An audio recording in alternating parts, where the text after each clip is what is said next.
At this point, I really don't know what to believe. We are looking at an event in UFC 232 that has been relocated on 1 week's notice due to one specific fighter, and that fighter being Jon Jones. And what, again, the way I'm taking it, and correct me if I'm wrong, it would appear there are some type of trace elements from his previously failed drug test that he has been now cleared of, still in his system, and as a result, the Nevada Commission either refusing to clear him or won't clear him in time because of some scheduling conflicts, and as a result, the UFC is moving it to the state of California because they are familiar with the situation and will clear him to fight.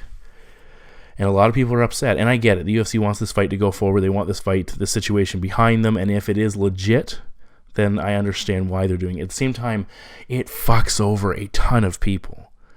Fighters, think of the fighters at first. The fighters, not only the fact that they have to move, on a week's notice where they're prepping and all that stuff, and all of their family and friends and cornermen and everybody else has come to support them. Nevada doesn't tax fighters. There's no tax coming out of their what they make off their fight. Now it's 30% in California. That's a big chunk. So that sucks. Then you think of the fans, all the fans that are going down to Las Vegas to watch this event. Some of them are going to hop on a plane and head to LA. Not everybody. A lot of people are just going to sit there and be absolutely screwed over and furious, and understandably furious. And I absolutely would be in that same boat. I can definitely understand that. And this is a big issue for the UFC. If I'm Dana White, they need to do something significant. And whether it's go back to Vegas, put on an event and say, hey, straight up, if you had a ticket for the Jones event, you get in free to this one, regardless of whether you went to Los Angeles or not. I don't know. They'd never do something like that, but hey, I've been proven wrong before. Either way, it's upsetting and disappointing. On another note, as before we head into the official intro, I come into this event on a personal note, looking for 300 correct UFC predictions in a calendar year. I have never achieved it. I've hit 299 before, and that was back, I believe, in 2013. Currently, I sit 293, so of the 13 fights in this card, I need to win 7 of them or more to surpass that total. And up until recently, I've been kicking ass. The last 2 shows, I've got 6 and 7 fights right. So that, in that ballpark, would get me either there or just, heartbreakingly short. We'll see if we can get there. Welcome back to Kamikaze Overdrive MMA Predictions. As always, I am your host, Scott Johnson. And on this episode of the show, we are breaking down the upcoming UFC 232 pay-per-view, the final pay-per-view of 2018, which will feature not one, but 2 UFC title fights emanating from now Inglewood, California, and the Forum. Now, in the main event, Jon Jones makes his long-awaited return in a light heavyweight title fight against Alexander Gustafsson, a rematch.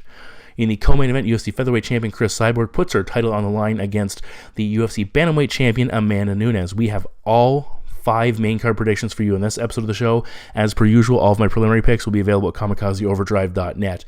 Now, as I said, I'm coming off an event where I went 6-6 the last show.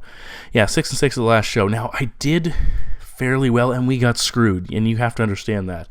My number 1 gold play was Rob Font and Jack Hermanson in a parlay. It did fantastic. My other top goal play was Bobby Green. He fucking won that fight. He definitely outworked Drakkar Klose, and I felt he deserved the nod there. Edson Barboza was my number 1 silver play, so it came through. So had Bobby Green come through, we would have been laughing all the way to the bank. My other silver play, I had Jared Gordon and Dan Ige paired up, so Gordon looked like he was on his way to a victory and things fell apart.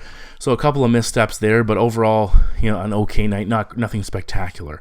We're looking to get things back on track as we have been absolutely kicking ass around at 2018, and I would love nothing more on a fantastic betting card to round out 2018 with a big night. Now, as per usual, the bet packs are just $15. I give you parlay breakdowns, I give you prop bets, betting scenarios, fight-by-fight breakdowns for every fight. I tell you who to bet on, who not. Even fights I pick against, I say, if this is a solid bet based on the odds, it's worth looking into, even if I picked the other fighter. Also, if you're looking to hook up with melbet.org, a betting site that offers a plethora of betting opportunities, certainly head over to that website. There is a link in the description below. You can check them out. They will provide you with a whole pile of different betting options for both mixed martial arts and any other sport you can imagine. So please check them out. You can follow me on Twitter at KO_predictions. We have a heck of a lot of fights and a lot of good fights to break down to round out the year. So let's get to that first main card prediction. The opening fight of the night takes place in the UFC's featherweight division as former title challenger, the 5th-ranked Chad Money Mendes, 18-4-0, takes on the rising 10th-ranked Alexander the Great Volkanovski, fighting out of Australia, with a current record of 18 wins and 1 loss. Mendes currently sitting as the betting favorite at -142, Volkanovski the slight underdog at +129. Now, Mendes is coming off a successful return, knocking out Myles Jury inside the first round. It snapped a 2-fight losing streak. He had actually lost 3 of his previous 4 bouts, but when you take into consideration who he fought during that stretch, losing to Frankie Edgar, Conor McGregor, and Jose Aldo, you can give him a little bit of slack there. The Jury fight was his first fight in over 2 years, and honestly, coming off a performance like that, a victory here over Volkanovski, there is no doubt that he is lining himself up for an opportunity to challenge Max Holloway for the featherweight crown. Now, Volkanovski comes in this bout with a 5-0 record inside the octagon. He has fought relatively low-level competition until his last fight, where he absolutely smashed Darren Elkins for over 15 minutes. And Chad Mendes obviously representing a massive step up in competition from Elkins and anybody else he's fought. Physically, both guys fit 5'6". Volkanovski, though, will have a 5-inch reach advantage, and he is the younger man by 3 years. Now, when you stack these guys up side by side, both from a physical standpoint and a stylistic standpoint, they really have a lot of similarities. They're built like brick shit houses. They rely on power punching and wrestling and ground and pound, and they're very athletic, very quick. So, yeah, it should be a very fun fight. Now, Mendes, as I said, he's had trouble staying active because of some issues with suspensions and such. Out 31 months before the Jury fight, which lasted just 2 minutes and 51 seconds. And it's worth noting, when you look at Volkanovski, his debut came after Mendes' last fight prior to the Jury matchup, and all 5 of his UFC fights fell between Mendes' 2 fights, the Jury fight and the fight previous to that, and actually fought in the last card as Mendes. So his UFC career has pretty much encompassed the time Mendes has been away from action. Another thing that's worth noting is Darren Elkins, the last man that Volkanovski fought, is training at Team Alpha Male and trained at Team Alpha Male for the Volkanovski fight. So Mendes and his camp will have already had a full camp of preparation and insight for this particular fighter. So they definitely have a little bit more knowledge about what they're getting into this time around. It's also worth noting that Volkanovski is fighting outside of the New Zealand, Australia territory, which is the second time in his career, the last being, of course, the Elkins matchup. Now, when you look at these guys, what they've done in the cage, both have similar takedown numbers, around 4 takedowns per fight, but there are some marked differences. Mendes landed 4 against Conor McGregor, but you have to go all the way back to 2013 when he fought Nick Lentz for the last time he put up big numbers. He landed 7 takedowns in that fight. He primarily utilized big takedown volume earlier in his career. He's become a much more diversified fighter, willing to trade hands and do it successfully with a lot of guys. For Volkanovski, much smaller sample size, lower quality sample size as well, but he landed 12 takedowns over his first 3 fights. Only needed 2 in his TKO victory over Kennedy, which primarily came on the ground. He went 2 for 12 against Elkins, having some success on the mat, but doing a lot of damage on the feet. When he is forced to contend on the feet, he throws some hard low kicks. A decent left jab, he will attack the body as well, and he steps in with a pretty good 1-2. Not an overwhelming volume guy. Now, there were talk of him having some injuries and some issues in his last fight that prevented him from really opening up and going, but, he's very dangerous and he throws a lot of power. We've seen that in previous bouts. He did drop Elkins with an overhand right, stepping into it and landing, actually doing it twice, putting him down on 2 occasions, just could not get the finish. Now, when Elkins pressed forward, we did see Volkanovski get tagged with some shots. He definitely slowed down in that fight. He didn't punch himself out. At times, he seemed a little bit discouraged. I'd say that Elkins was still in front of him, taking damage, but not going away.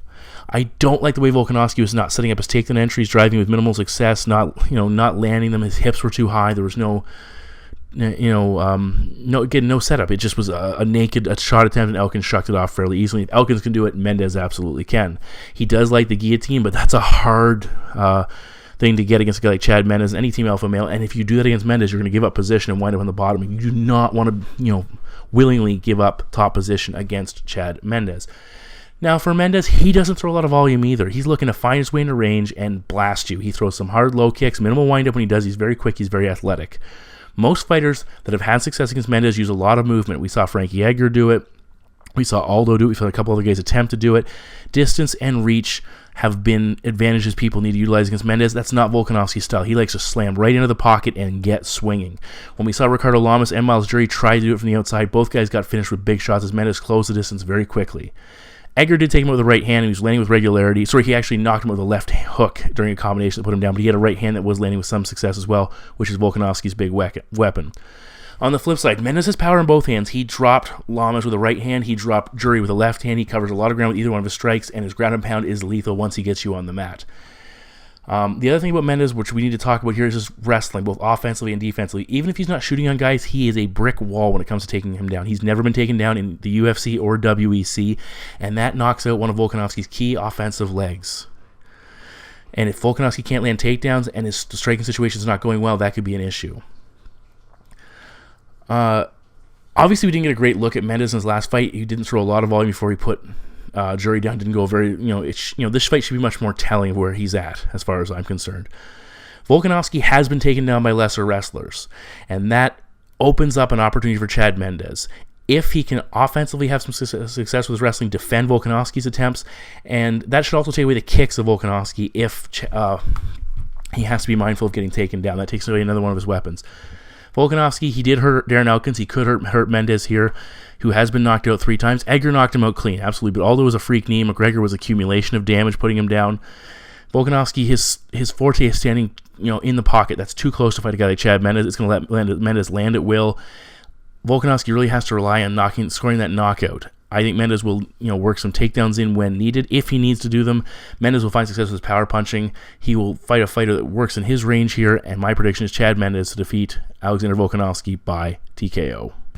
Fight number 2 in the main card takes place in the UFC's light heavyweight division, featuring the 5th-ranked Ilir, the sledgehammer Latifi, record of 15 wins, 5 losses, and 1 no contest, taking on the 10th-ranked Corey Overtime Anderson with a current record of 12 wins and 4 defeats.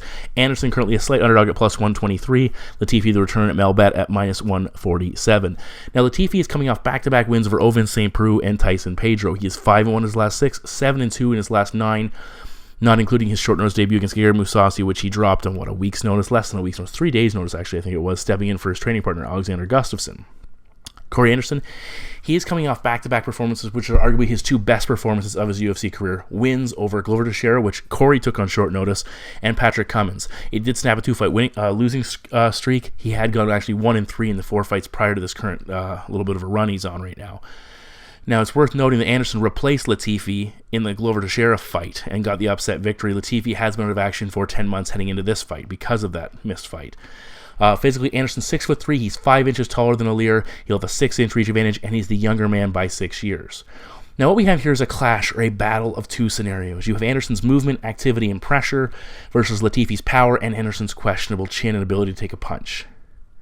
Which one of those scenarios wins out? When you look at Corey Anderson, you don't like to just narrow it down to a couple performances, but it's hard to overlook his last 2 performances because they've been so strong. How did he win those last 2 fights? The answer is wrestling. He landed 12 takedowns against a very good wrestler in Patrick Cummins. He landed 7 against Glover Teixeira. He outworked both men. Prior to that, he's shown he can wrestle. He landed 4 takedowns against OSP, was winning that fight before getting stopped late, a fight I incorrectly predicted. I did have Anderson in that fight. Overall, he has won the takedown battle 44-2 in his 8 UFC wins, averaging 5.5 takedowns per fight. Conversely, in his 4 losses, he's averaged just 2 takedowns per fight, including getting shut out twice. And then on the flip side, Latifi, a 100% takedown defense. But at the same time, no one's really pushed him. No one's come out and said, hey, I'm going to throw 10, 20 takedowns at you and see how things go. I'm going to try and take it on the 3rd round and see how things go. He has an excellent wrestling background, a championship stage wrestler in Sweden. He's physically impressive. He's got a lot of power. He's got a low stature. A lot of things say, don't shoot on me because it's not going to work. Daniel Cormier has trained with him, talked about how strong he is and physically it's like grabbing onto a fucking house and trying to take it off its feet. It's not going to happen. A brick shit house. That's the 2nd time I've used that reference, I believe. Now, Latifi, offensively, he has shown he can go to the ground as well. Landed 4 takedowns in the Tyson Pedro fight, 3 against John Vellante, but he's not a high-volume guy. And on the other side, Anderson's takedown defense is pretty solid, 75% takedown defense. It's hard to take him off his feet. We could wind up with a stalemate and force these 2 guys to contend on their feet. If that, and you wonder, can Latifi deny the takedowns and force Anderson to compete solely on the feet? Can he take away that aspect of what he does well and usually is a predominant factor in his victories? Is that even an advantage for Latifi? Latifi has to deal with reach in almost all of his fights, and of course, training with Alexander Gustafsson, he's prepared to do that. He has to find a way to close that distance, and he usually launches forward and throws bombs or times his opponents they come in and looks to counter with strikes. This does lead to periods of inactivity. He also throws wide strikes, which, have mixed results if they don't land. He attacks in bursts. We saw him against Brian Bader. He kind of rushed Bader in the opening round, which he looked fairly good in. He hurt him along the cage, but it wasn't enough to put him away, ultimately losing the fight later on. He hurt OSP with a left hand, closed the gap, and swarmed him locked in that guillotine. Again, it's all about closing the distance with Ilir. He will utilize some kicks to close that gap, but they're not so much going to win him a fight. They're just enough to kind of keep you in range, limited damage, certainly not enough volume. Now, for Anderson, if he looks to close that distance looking for takedowns, that's when Latifi has that opportunity to either counter-strike or defend the takedown and attack off the break. And if Anderson opts to stay on the outside, he has the tools to outwork him. So actually, Corey looking for takedowns is probably a good thing for Ilir, at least early on in that fight. Now, when you look at Latifi, because he's physically capable of stopping almost anybody he can land on with regularity. But if you analyze his 2 UFC decision wins, when he hasn't been able to finish opponents, it's been required him to land takedowns. He landed 4 and 3 in his 2 decision victories. Because again, he's not going to overwhelm fighters on the feet with his volume. He's not a big volume guy. He's looking to, one and done. Throw a couple, and then back to a minute of just kind of moving around the outside and looking for another opportunity to move close the distance. Those decisions came over Volante and Pedro, fighters with a history of slowing down. Latifi has a better gas tank than both those guys, but not nearly as good as Corey Anderson. That's worth noting here. So can Latifi KO Anderson or hurt him and slap on a submission? Absolutely. Latifi is vicious when he comes and lands with his big shots. That gives him a little better than a puncher's chance in this fight as far as I'm concerned, despite the fact that he is the favorite. He's the favorite because everybody sees his big power and the way he's built, and they see Corey Anderson having a guy who's been knocked out on a couple occasions. And Shogun was able to beat Anderson by knocking him down in almost every round and winning a split decision. That could be a route Latifi needs to go. I don't know if he can, though. He could win that fight. I don't know if he can carry that into the later half of the second round, into the third round. Can he keep doing that? I'd say Latifi has to time Andy and catch him as he come in, or close that gap and hurt him and get a finish. If Latifi starts to slow down midway through the second round and his output drops off a little more than it normally is, he's going to be in some serious trouble. Like I said, he hurt Ryan Bader, but only landed a small flurry in that fight. He looked a little bit lost on the outside trying to find entries. His last 3 guys he's knocked out, everybody talks about his big knockout power. Absolutely, the last 3 guys he's knocked out have a combined 15 losses by knockout, each guy being knocked out on multiple occasions, so they are prone to getting KO'd. And I know Corey Anderson falls into that category a little bit, but he's been stopped by some guys with some decent punching power in OSP and Jimmy Manawa, guys that can really crack and put him down. Anderson in this fight needs to use his reach and his movement, pepper away with volume, mindful of the takedown attempts from Latifi and of his own because he closes that gap. Anderson took Patrick Cummins down 12 times. Cummins is one hell of a wrestler. He could pick up 2 to 3 takedowns that are key in this fight, especially later if Latifi starts to slow down. Just enough to make him work is something, especially in the clinch. Latifi will slow down, I think, after the first round. The volume is simply not there, and we see Latifi's threat of knocking you out starts to diminish as the fight advances. There's a layoff here. It could lead to some ring rust and a slow start, which would be a fucking disaster for Latifi. Even without takedowns, Anderson absolutely has the advantage on the feet when it comes to volume, movement, speed. And I just don't see Latifi being able to outpoint him. He has to score a knockout. If he can't catch him with that knockout in the first 5-8 minutes of the fight, this is Anderson's fight all the way. And if he's outpointing him, Latifi's chasing, that's not a good look for him with the judges. And my prediction is Corey Anderson to defeat Ilir Latifi by decision. The third fight in the main card takes place in the UFC's welterweight division and features the former UFC interim champion, former WEC champion, the natural-born killer Carlos Condit, 30 wins and 12 losses, taking the former Ultimate Fighter winner, the 9th-ranked Michael, the Maverick Chiesa, with a current record of 14 wins and 4 losses, and that 9th ranking actually is from the lightweight division as he is making his UFC welterweight debut. The current odds have Condit as the underdog at plus 142, Chiesa coming back as the favorite at minus 171. Now, Carlos Condit is struggling, which is difficult to watch. He has lost 4 in a row, 5 of 6, and 7 of 9. But it's worth noting that of those losses, 4 of them have come against champions in George St. Pierre, Johnny Hendricks when he was relevant, to current champion Tyrone Woodley, and the former champion Robbie Lawler in a fight that I had Carlos in the fight. I thought he beat Lawler to win the title. For Chiesa, he's actually lost back-to-back fights himself, losing both by submission to Kevin Lee in kind of controversial fashion and Anthony Pettis. He had won 3 in a row prior to that, submitting guys like Jim Miller and Beneil Dariush, which are huge feathers in his cap. Now, as I say, Chiesa is moving up to welterweight. The cut to lightweight was really hampering him. And, we'll see how he looks. Physically, he should look much better, not having to cut that 15 pounds, which is huge. But again, one of the things, he was a big lightweight, and now he's facing bigger men at welterweight. We'll see if that plays a role here. Physically, Condit 1 inch taller, though the same 75-inch reach. Chiesa is the younger fighter by 3 years, and it's worth noting Chiesa is a southpaw as well. Now, what's wrong with Carlos Condit? Is he past his prime? Yeah, he is, unfortunately. He's not, but the big thing is his ground game. He has 13 wins by submission, none since 2008, all the way back in WEC, where he submitted Carlo Prater. That's the last time he submitted a guy, so that threat doesn't seem to be there. When you look at his recent performances and his struggles, Alex Oliveira, 3 takedowns and a submission win. Neil Magny, 6 takedowns and a decision win. Damian Maia, 1 takedown submission. Tyron Woodley scored 3 takedowns. Johnny Hendricks scored 12. George St. Pierre scored 7. That's going a little ways back, but it's still relevant.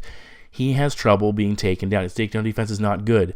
He's not able to attack effectively off his back and catch guys, especially at this level, and he's just not getting enough respect on the feet from these guys, or at least they know the risk reward is there when it comes to closing the distance of shooting, because he has trouble. So they're willing to chance that shot to get in on the inside. Can Michael Chiesa exploit this? The guy's an excellent grappler. He has 10 wins by submission. 2 takedowns in the Pettis fight, 4 takedowns against Mitch Clark, the now retired Mitch Clark. Certainly not on Carlos's level, or at least shouldn't be. And that was his UFC best. He has taken down 10 of his 11 opponents in the UFC, the only one being the aforementioned Kevin Lee. Now looking at Chiesa against Anthony Pettis, he shot on Pettis, got a body lock, pushed him to the cage, landed a takedown. He had a body lock takedown against Beneil Dariush, and right to back mount, where he got that submission victory. He has great back control, and his rear naked choke game is fantastic. If he can get on top, as we saw against Francisco Trinaldo, he has excellent top pressure. The guy's a big lightweight, but again, that was an advantage he had at 155 pounds. He's not going to have it at 170 pounds. But if he can combine that with technique and speed, which again, he's not the overly fleet of foot guy, but if he can combine those aspects, it could still work out for him. Now, what I don't like about his wrestling is he doesn't set up his takedowns very well. He seems to just kind of dive in looking to make contact and then create a grappling exchange and scramble his way to a good position. It doesn't always work. His striking's okay. It's underrated. I don't think it's as good as everybody thinks it is, but it's not as bad as everyone thinks it is as well. He's got a good left jab. He'll throw some decent kicks. He looked a little bit lost on the feet against Anthony Pettis, throwing some bad techniques at times, and again, trying to get on the inside. He was hurt with a body kick and a straight right by Pettis that led to him getting caught with a submission when the fight did go to the ground. When he fought Dariush, he was getting absolutely blasted with leg kicks and power punches in the first round before he kind of rallied in the second round and got the submission win. You know, when you look at Carlos Condit, can he catch Chiesa off his back if he gets taken down? Anthony Pettis absolutely did. Lee got to that position, got the submission victory. You know, his problems, again, when he fought Neil Magny, Magny got to the clinch. He landed takedowns from that position. Oliveira took Carlos Condit down from a body lock as well. That's where Chiesa's going to want to be. But those are big men there. Big, strong fighters. Carlos routinely loses the underhook battle, which costs him control in the clinch and eventually leads to takedowns. That's something that he can improve upon, and a thing that Carlos is a very smart man. He can see and he can fix, and I think he can. You know, Condit, again, he will attack off his back, but he struggles to get up, and he just spends too much time there. When he fought Alex Oliveira, I thought he was doing well. He was much more aggressive. It was his first time fighting off a normal gap after some periods of inactivity, so that was good. This will be another chance to get back and not have as much ring rust and not as many issues. He looked better, but he got caught with a very strong opponent who hurt him and caught him with a guillotine and tapped him out. Michael Chiesa doesn't have the striking of a Neil Magny or an Alex Oliveira to set up his entries and help him close the gap. If he can find his way in there without Carlos Condit punishing him, that's huge, but I don't think he can. Condit is he's pretty decent at scramble. He was getting on top of Oliveira and having success, and he's the type of guy that if he can get on top of Chiesa, look out. Chiesa's incredibly durable, but he's very hittable, and Carlos should find success on the feet.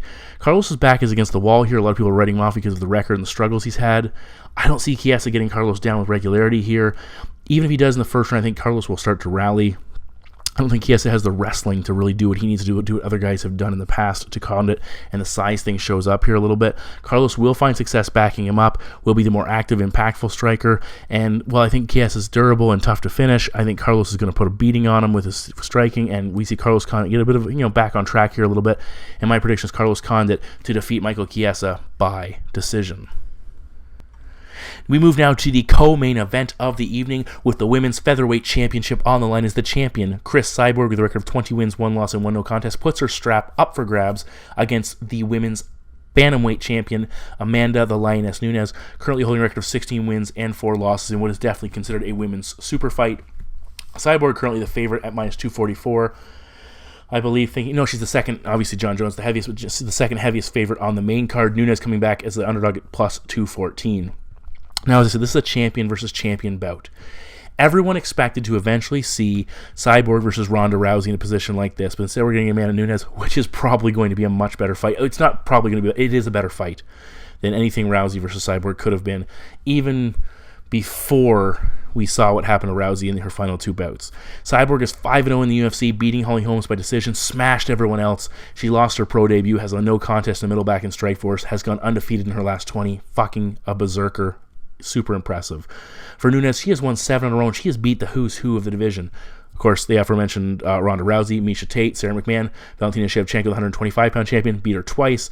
Her last loss coming all the way back in 2014 against Kat Zingano, won a hell of a fight that she was on the verge of winning, and just bad luck. Now, Nunes fought previously at 145 pounds in her Strikeforce debut against Julia Budd and knocked her out in, 14 seconds? Yeah, and then immediately moved to 135 pounds and has steadily worked her way and improved her way and got herself a shot at the title and made good on it and has done a good job defending it. Both girls are 5'8", 1 inch reach advantage for Nunes. She is the younger fighter by 3 years. Now, the first question, does adding 10 pounds negatively impact Nunes? She has had cardio issues in her past. So you could argue no, the cut actually prevents her from draining herself further. Less of a drain, less of an impact on her body. But, and we saw this with Conor McGregor against Nate Diaz, could adding that 10 pounds actually make her more sluggish, carrying around more weight, make it more difficult for her to do what she wants to do without slowing down? That's a great question. Hard to find out. I guess we'll find out on Saturday if we go that far. So you look at Cyborg first. How does she win fights? She hits harder than anybody has been hit before in the UFC when it comes to getting cracked in the face. And when fighters get hit, it's just like, holy shit, this is life-changing. Maybe not Holly Holm, but everybody else. She pushes forward, she keeps smashing until her opponents fold, and it's just overwhelming. You know, who's had success against her? Tanya Evinger went into the third round and just fucking survived. You know, she's tough as hell, and that's why. Holly Holm went the distance, used technical skill and distance management, but she couldn't match Cyborg's offense and output. Kunitskaya, she took her down once, but ultimately got smashed and finished in the first round. So what does Nunes do well that could lead her to having success here? You know, she absolutely has her own powers. She said she knocked out Julia Budd, 145-pounder, who's doing very well in Bellator. She knocked her out very quickly. She has 11 wins by knockout. She destroyed Ronda Rousey. She beat down Raquel Pennington and finished her in the 5th round. And, you know, can she match Cyborg in the feet? I don't think so, but again, if anybody could, it's probably her. The bigger thing we could look to here is Nunes has a decent grappling game. She submitted Tate after hurting her. She just submitted Sarah McMahon after hurting her. So it's kind of hand-in-hand. She's not a wrestler who's going to come out and blast a double leg and put you on your ass and destroy you. But if she can clip Cyborg, that could lead to an opportunity for her to get the finish on the mat. She has shown some wrestling, 3 takedowns against Pennington, 2 against Shevchenko, where she had some success. Actually, 2 against Shevchenko in each of those fights. And, you know, she could take Cyborg down. Both Evinger and Kunitskaya took Cyborg down. And it seems like a good approach because it negates Cyborg's striking, takes it out of the equation. But she's hard to keep down, and the other thing is Nunes needs to be incredibly careful. She can do damage from top position and threaten with submissions, but for going for takedowns could absolutely compromise her cardio. And if she goes for a takedown in the first or second round and can't get it and works extremely hard to get it, that could impact her ability to fight in rounds 3, 4, and 5 if the fight goes that far. And that's a huge concern. The other option that gets talked about with Cyborg is dragging her deep, outworking her, similar, and getting her tired, similar to the Aldo approach, similar to what everybody thought Frankie Edgar could do to Jose Aldo. It never really happened. Max Holloway did it a different way, and it was successful for him. Can Nunes do that? Keep it close in the rounds 1 and 2, and then start to pour it on in rounds 3, 4, and 5. Cyborg landed 118 strikes against Holly Holm, including landing the most strikes in the 5th round. She outlanded Holm 59-29 in rounds 4 and 5. She actually got better in the 4th and 5th round. Maybe that's not the answer. Nunes showed she can offer decent volume, 124 against Pennington, 86 against Shevchenko, but she needs to fight at her own pace. She needs to fight at a pace that's methodical and works for her. She's not pressured, she's not frantic, she's not forced to do things out of the ordinary. She's the bully, I guess, if you will, or she's at least dictating the pace. Cyborg is not going to be intimidated by Nunes, anything she has to offer, unfortunately. Shevchenko, who is tough as nails, she seemed concerned with being taken down or being hit with a big punch. At times, probably the takedown factor. Cyborg's not going to be. Cyborg's going to push forward and engage Nunes, force her to work hard, and tire her out, or hurt her, or a combination of the two. Nunes, for her to be successful, she needs to engage Cyborg, hurt her, and either get her down or finish her. Maybe, you know, she's the one that can finally crack Cyborg and back her up and do a number. You know, you go all the way back to when Cyborg fought Gina Carano, and Cyborg did, you know, Carano got finished, but she had her moments. She mounted Cyborg at one point. Could Nunes do that? Potentially. We've seen enough out of her that she could get in that position. I just don't think it's going to happen. I think in most scenarios, we see Cyborg push forward, engage Nunes, land the better shots early, keep attacking, dictate the pace. Nunes will slow down, or she'll get caught early on. Either way, my prediction is Cris Cyborg to defeat Amanda Nunes by TKO. And finally, here we go. In the main event of the evening, we're in the UFC's light heavyweight division. With the light heavyweight title on the line is the former champion and number one ranked fighter in the division, Jon Bones Jones, 23 wins and that one unfortunate loss, and one no contest, taking on the number 2 ranked Alexander the Mauler Gustafsson with a record of 18 wins and 4 losses. Jones currently coming in as the heavy underdog favorite at minus 270. Gus, the underdog, at plus 228. Now, this is a rematch from 2013 at UFC 165 that went down in Toronto. A 5-round decision win for Jon Jones, his 6th title defense. Some see it controversial, feeling Gustafsson could have possibly won that fight, or at least could have been did as well as anybody had and could have been given the nod, and Jones ultimately leaving with his title in a couple of close scorecards, but ultimately a unanimous victory. Jon Jones is coming off that knockout of Daniel Cormier turned into a no contest. Has never legitimately lost a fight with the Matt Hamill illegal elbow disqualification. He has fought, though, just twice because of all this rigmarole that's going on. He's fought just twice since the start of 2015. For Gus, back-to-back wins, a KO of Glover in a hell of a fight, a decision win over Jan Blachowicz, who's doing extremely well right now. Prior to that, he lost a split decision to Daniel Cormier for the title and a TKO loss to Anthony Rumble Johnson. Now, we have to address the big distractions. Obviously, the Jon Jones drug test issues. Moving of the card. Daniel Cormier still floating around. There's the former light heavyweight champion. I guess until this fight's ended, he's still the champ. Another heavyweight champion. And of course, all those issues are starting to get back into it on Twitter. There's a lot going on in Jon Jones' brain. For Alexander Gustafsson, he seems focused on Jones. Laser focused. This is his opportunity. He has 2 title fight losses, plus that massive title fight eliminator in his home country against Rumble. That cost him. So he's starting to get that knock of a guy who can't win the big fight. Pretty much the biggest fight he's ever won was the Glover Teixeira matchup, as far as I'm concerned, looking back on things. So he knows his opportunities are getting thin and the well is drying up, and this could be his last chance. Physically, Gus 1 inch taller. Jones will still have a 5-inch reach advantage. They are the same age. Gus has been out of action for 19 months. Jones has been out of action for 17 months, but Gus has been a little bit more active over the long term. Now, in that first fight, Jon Jones won the striking exchanges by a total of 134 to 110, but again, there were some misnomers. At one point, Goldie was talking about Gus having landed 120 significant strikes in the 4th round. Fight metric only has him 110 for the entire fight. I don't know.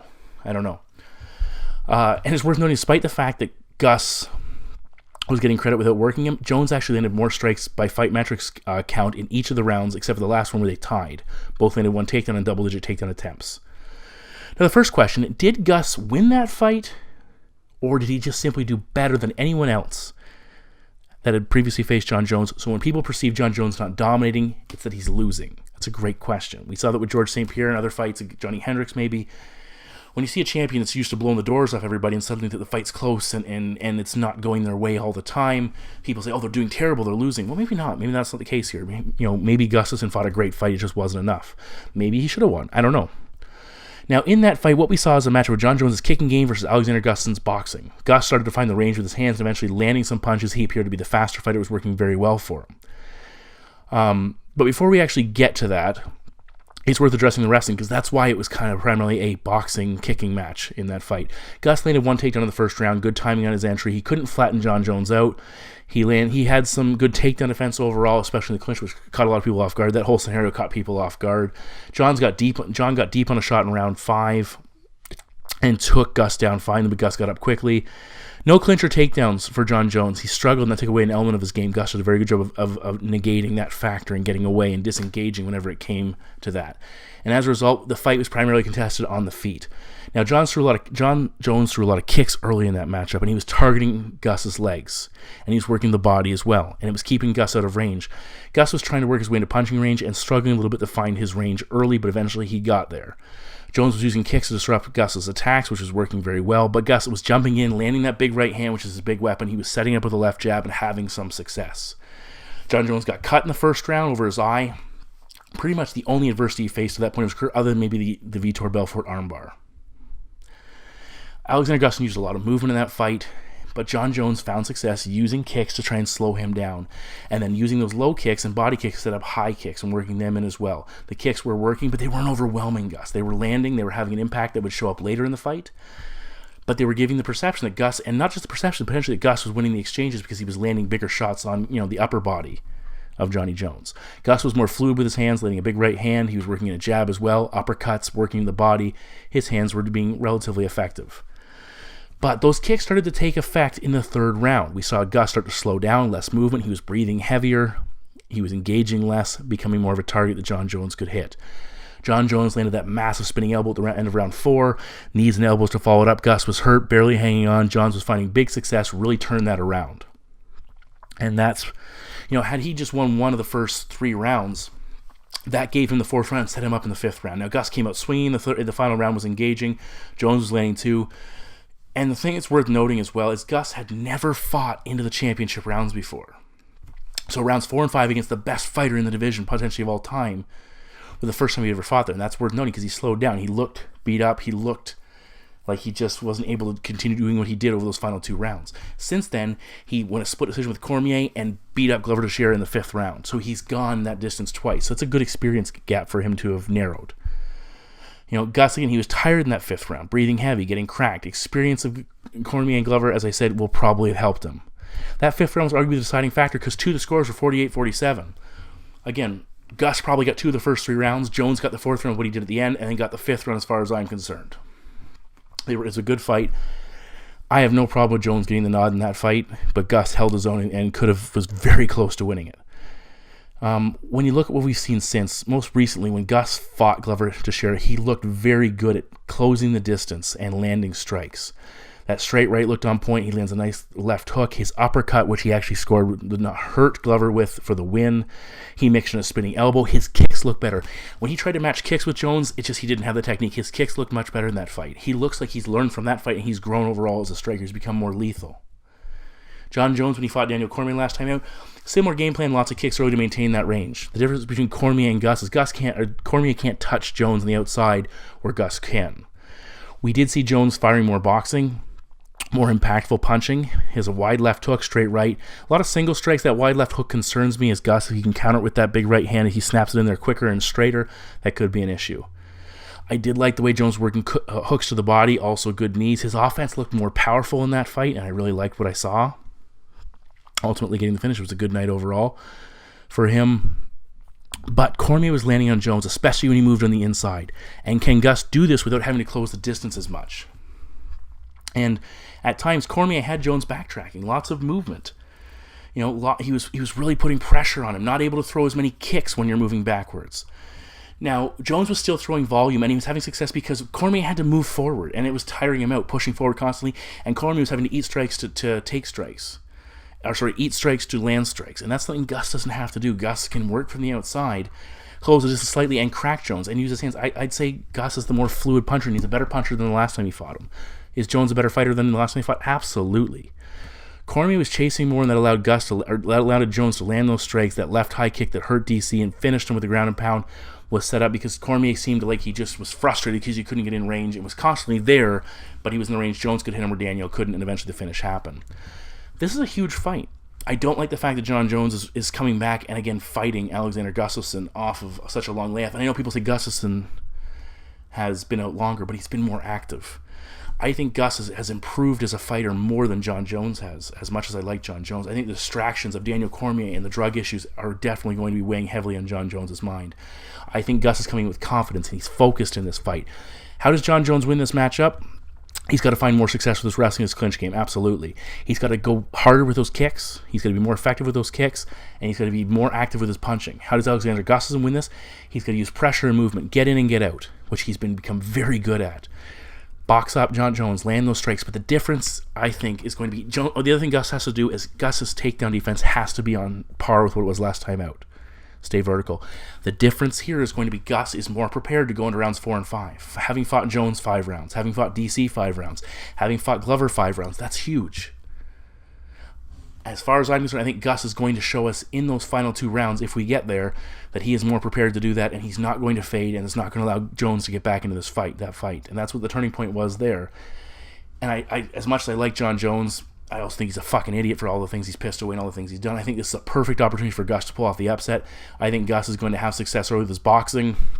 It's going to outwork it's going to do more than the kicking aspect of Jon Jones. He's going to mix it up. We might see a stoppage. Gustafsson might be able to hurt him and finish him. He's got more punching power than Jon Jones does. He's faster. He's more fluid on the feet.